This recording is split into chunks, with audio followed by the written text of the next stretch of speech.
Hello मेरे प्यारे साथियों, कैसे हैं आप लोग। उम्मीद करते हैं आप सब ठीक ही होंगे।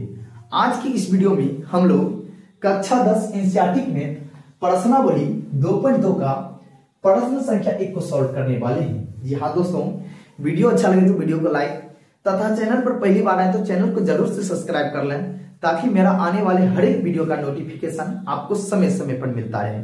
तो चलिए यहाँ पे हम क्वेश्चन पे आते हैं।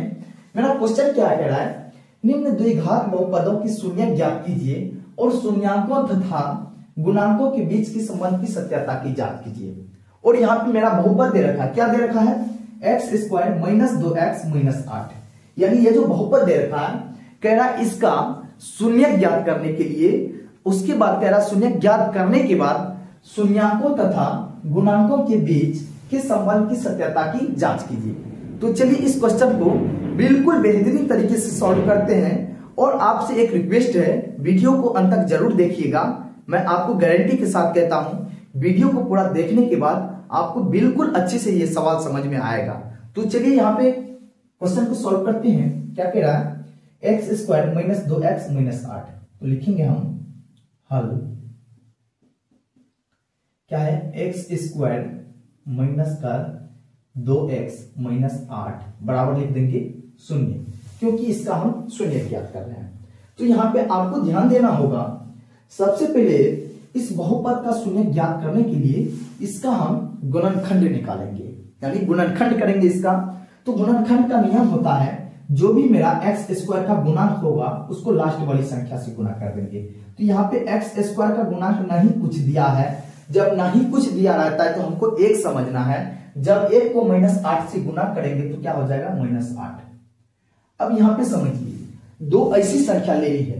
क्या, दो ऐसी संख्या लेनी है जिसको कि गुना करने के बाद माइनस 8 प्राप्त हो और जोड़ने या घटाने के बाद कितना प्राप्त हो, माइनस 2 प्राप्त हो। तो संख्या निकालेंगे कैसे, यहाँ पे 8 का हम गुणनखंड कर लेते हैं, माइनस को रहने देते हैं, 8 का पहले गुणनखंड करते हैं। 2 से लगेगा 4, फिर 2 से लगेगा 2, यानी 2 गुना 2 करेंगे तो हो गया 4, और एक 2 बचा है तो गुना 2। अब यहाँ पे 4 गुना 2 जब करेंगे तो मेरा 8 आ जाएगा, और इसमें हम माइनस लगा देंगे तो यहाँ माइनस 8 प्राप्त हो गया। गुना करने के बाद माइनस 8 तो प्राप्त हो जा रहा है, तो एक बार देख लेते हैं जोड़ने या घटाने के बाद क्या मेरा माइनस 2 प्राप्त हो रहा है, ये वाला संख्या। तो यहाँ पे देखिए माइनस का 4 और उसके बाद प्लस का 2 करेंगे, तो माइनस 4 प्लस 2 क्या होता है मेरा, माइनस का 2। यानी मेरा संख्या क्या निकल कर आया, माइनस 4 उसके बाद प्लस का 2। दोनों में हम क्या करेंगे, एक्स लगा देंगे। तो यहाँ पे हम लिख लेते हैं इसको बराबर एक्स स्क्वायर को जैसे कि तैसे लिखेंगे, और उसके बाद माइनस 2x की जगह पर हम क्या लिखेंगे, माइनस 4x प्लस 2x। क्या लिखेंगे, माइनस का 4x उसके बाद प्लस का 2x। उसके बाद क्या है, माइनस 8 है तो माइनस 8 लिखेंगे बराबर 0। 0 हम देते जाएंगे। अब यहाँ पे टोटल हम पदों की संख्या गिनेंगे। पदों को पहचानने के लिए आना चाहिए हमको, जैसे कि यहाँ पे एक्स स्क्वायर यहां से यहाँ एक पद हो गया, उसके बाद यहाँ 4x मेरा एक पद हो गया, 2x एक पद हो गया, 8 एक पद, यानी टोटल यहाँ पे 4 पद है। तो हम देखेंगे इन दोनों पद में मेरा कॉमन क्या आ रहा है। तो कॉमन क्या होता है, जो दोनों पद में मिलेगा वही मेरा कॉमन हो जाएगा। तो यहाँ पे कॉमन को चलिए बिल्कुल अच्छे से हम समझते हैं। पहले इसको मिटा देते हैं, ध्यान से देखिएगा कॉमन क्या होता है। कॉमन बिल्कुल आसान है समझना, बच्चे यही कॉमन समझ नहीं पाते हैं। अब यहाँ पे देखिए, इसको हम तोड़ कर लिख देते हैं। एक्स स्क्वायर को हम क्या लिख सकते हैं, एक्स गुने एक्स लिख सकते हैं। उसके बाद माइनस का चिन्ह है तो माइनस। 4 को क्या लिख सकते हैं हम, 2 गुने 2 लिख सकते हैं, 2 गुने 2, 2 गुने 2 लिख सकते हैं। और क्या है, एक्स है तो गुने एक्स लिख देंगे हम। उसके बाद क्या है, प्लस है तो प्लस का चिन्ह दे देंगे। क्या है, 2x, तो इसको हम लिख सकते हैं 2 गुने एक्स। यहां पे समझिए ध्यान से, क्या है, माइनस का 8, तो माइनस 2 गुने 2 गुने 2, इस तरह से लिख देंगे।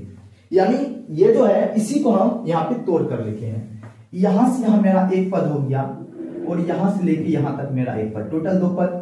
यहां से यहां एक पद 3 पद, यहां से यहां एक 4 पद हो गया। अब देखते हैं इन दोनों पद में कॉमन क्या आ रहा है। तो कॉमन वही चीज होता है जो मेरा दोनों पद में मिल जाएगा। यहाँ पे देखिए x है यहाँ पर भी और इस पद में भी है, सिर्फ हमको इन दोनों पदों में देखना है। तो x दोनों पद में मिल गया मेरा, तो x एक कॉमन हो जाएगा। उसके बाद कुछ भी चीज ना है जो कि दोनों पद में मिल रहा है, तो x कॉमन जब ले लेंगे तो बचेगा क्या, इस पहले पद में x बचेगा, तो कोष्टक के अंदर बच जाएगा x। उसके बाद जब यहाँ x हम कॉमन ही ले लिए तो क्या बचा, -2 गुना 2 क्या हो जाएगा, -4। ठीक, अब यहाँ पे समझते हैं, अब इसमें भी हम देखते हैं इन दोनों पद में क्या कॉमन आ रहा है। तो यहाँ देखिए 2 इस पद में भी है और 2 इस पद में भी है, तो जब हम 2 कॉमन ले लेंगे और कुछ ना मिल रहा है जो कि दोनों पद में है, तो क्या बचेगा, जब यहाँ 2 कॉमन ही ले लिए तो बचा क्या, सिर्फ x बचा। जब यहां से 2 हम बाहर ही कर लिए तो बचा क्या, -2 गुना 2 क्या हो जाएगा, -4।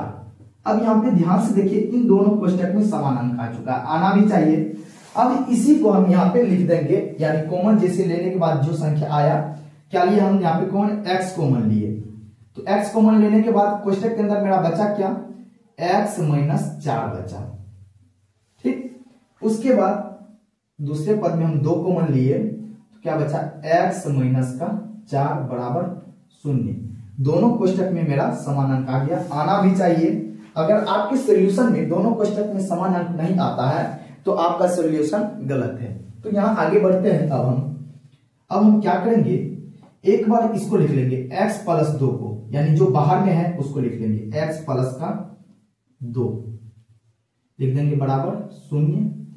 या एक और मेरा आया है निकल के, दोनों में से एक को लिख लेंगे, कोष्टक वाले को क्या लिख लेंगे, x - 4 बराबर 0।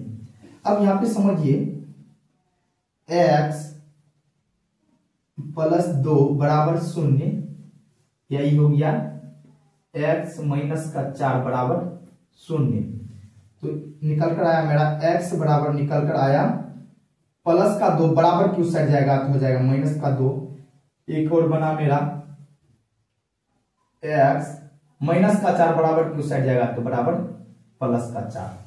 यानी यहां तक मेरा शून्य कह रहा है ज्ञात करने के लिए, तो यहां तक में मेरा शून्य ज्ञात हो चुका है।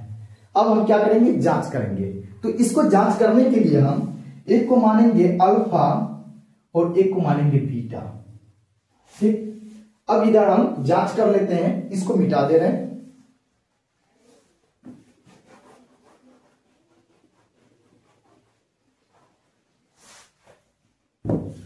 इधर हम जांच कर लेते हैं, लिखेंगे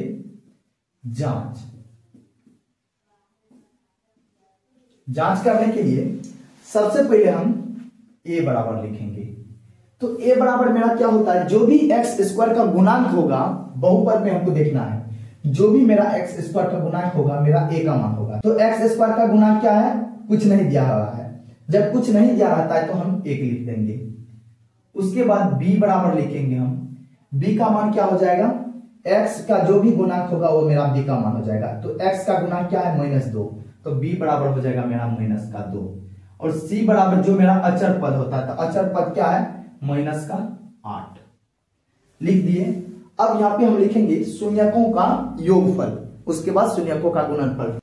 तो यहां लिखेंगे हम शून्यकों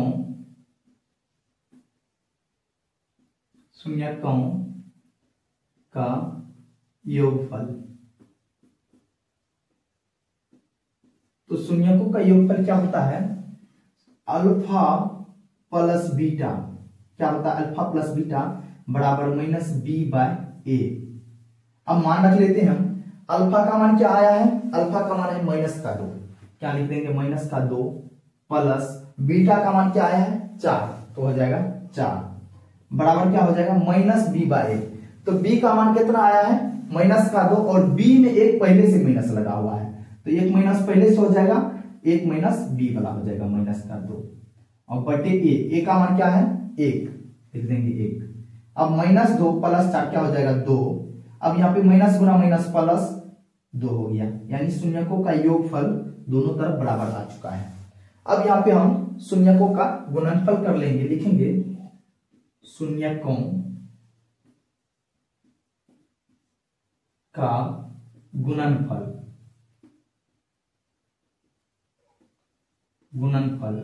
शून्यकों का गुणनफल क्या होता है मेरा, शून्यकों का गुणनफल होता है अल्फा इंटू बीटा बराबर सी बाय ए।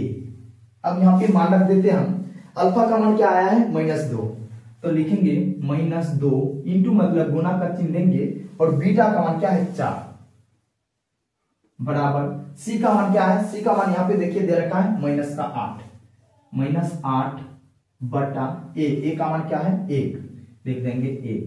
अब इसको हम गुना कर देते हैं, -2 गुना 4 क्या हो जाएगा -8 बराबर -8। देखिए यहां भी दोनों तरफ बराबर आ चुका है। दोस्तों उम्मीद करते हैं ये क्वेश्चन आपको बिल्कुल अच्छे से समझ में आ गया होगा।